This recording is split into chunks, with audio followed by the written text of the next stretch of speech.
기하 19장 23절 24절입니다. 다 같이 합독하겠습니다.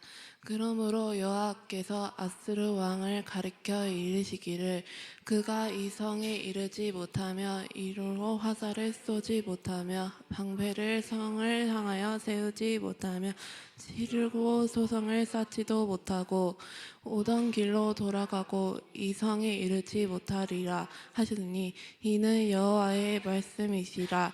내가 나의 용량에 이 성을 보호하여 구원하리라 하였으나이다 하였더라. 아멘. 목사님 나오셔서 말씀드리겠습니다.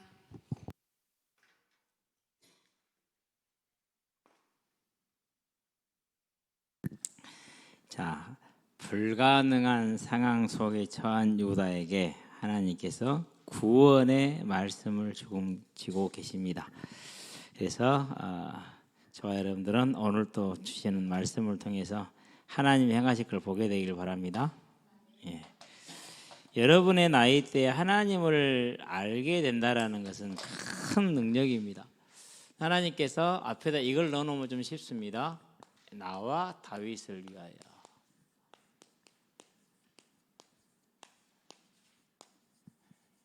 감사한 게 있어요. 하나님의 눈에 안 보인다는 사실이에요.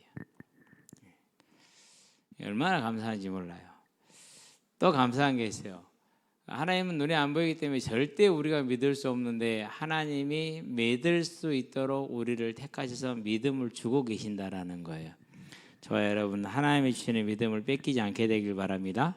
자, 그러면은 지금 유다가 매를 맞았고 그 매에서 구원을 하시겠대요. 일단 상황을 한번 봅시다.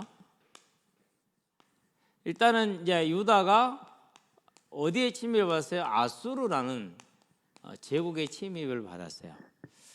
그러면 유다의 왕이 누구냐? 잘 알다시피 히스기야예요. 아수르는 사내립이죠.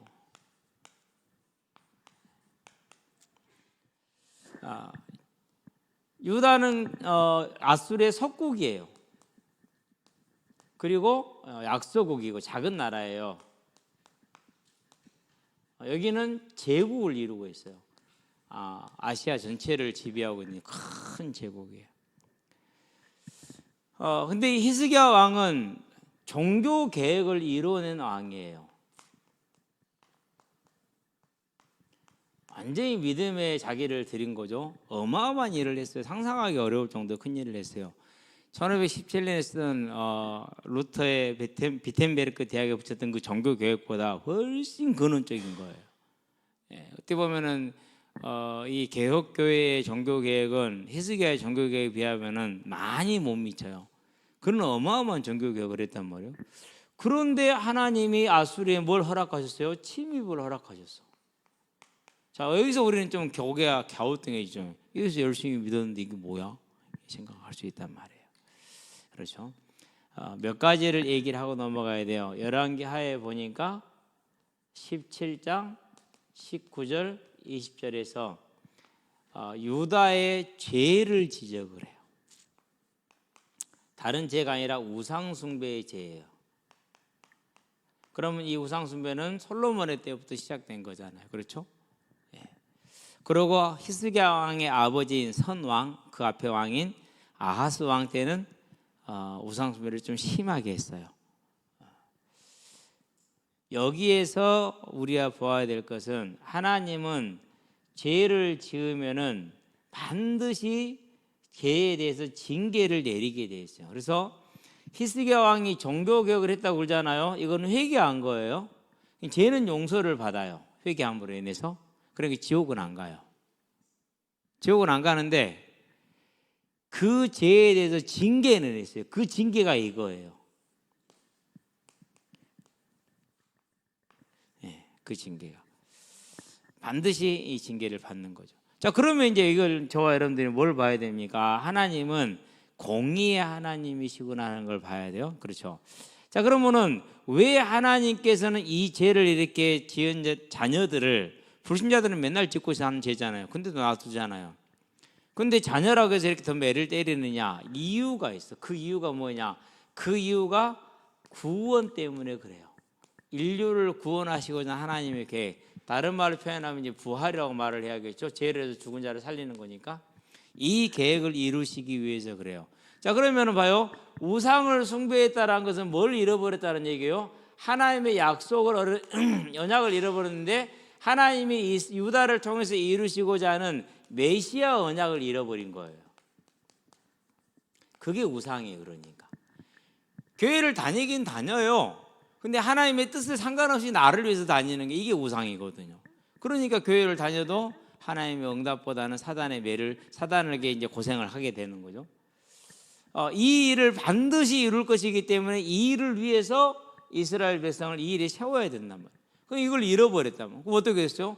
그래서 잃어버린 사람들을 매를 때려서 다시 회복하게 하죠. 그렇죠. 그래서 하나님은 반드시 이 일을 이루기 위해서 일을 하시는 분이라는 거 여러분 꼭 기억하시게 되길 바랍니다. 그 일에 유다를 택했어요. 그리고 그 일에 지금 누구를 택합니까? 지금은 저와 여러분을 택한 거예요.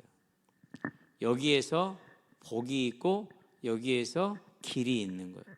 자, 이런 상황을 일단 알고 이런 걸 보고 나서 두 번째, 그러면 이제 적용을 한번 해봐요. 하나님은 지금도 나와 다윗을 위해서 뭐하고 계시는 분이에요? 일을 하고 계시는 분이에요. 그럼 이 시대의 언약은 뭐예요? 이 시대의 언약은 크게 두 가지예요. 하나는 예수를 믿을 때 영접이라고 그러죠. 하나님께서 뭘 주시겠다 약속했어요? 구원을 주시겠다 약속을 했어요. 그런데 믿을 때 구원을 주시는데 요한복음 보니까 1장 12절 13절에 영접하는 자 곧 그 이름을 믿는 자들에게는 하나님의 자녀가 되는 권세를 주셨으니 그래놓고 13절에 이는 혈통으로나 육종으로나 사람의 뜻으로 나지 아니하고 오직 하나님께서 난 자들이냐. 하나님의 주권적인 선택이에요.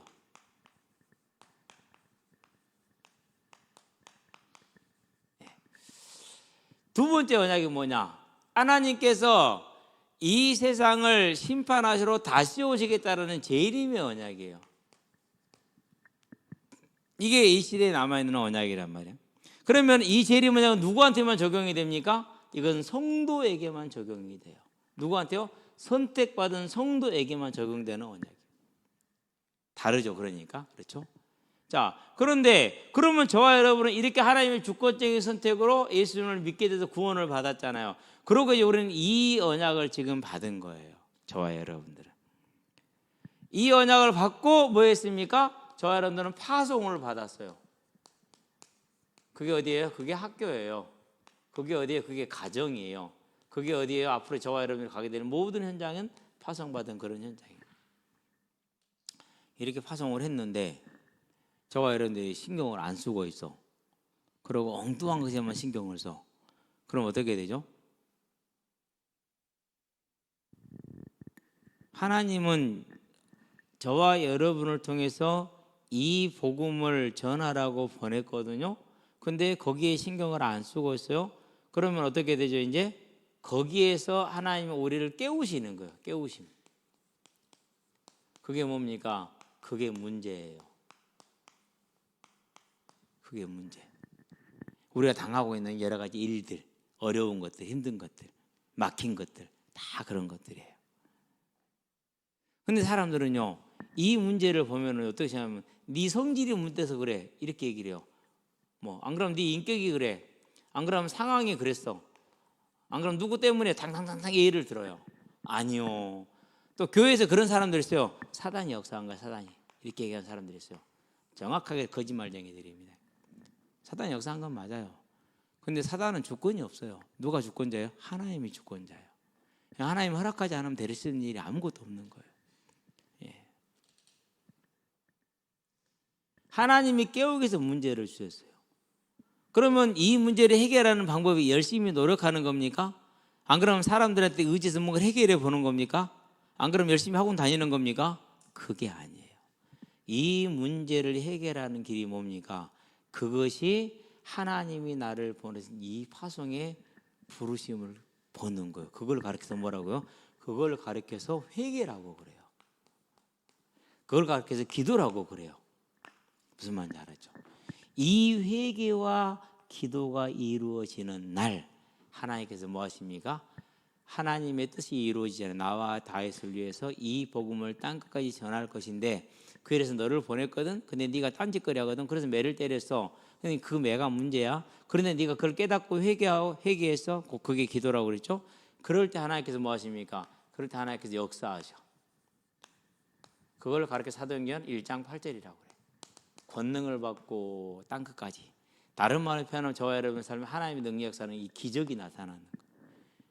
그러면은 이제 우리는 매를 맞고 기적을 써야겠습니까? 매를 안 맞고 기적을 써야겠습니까?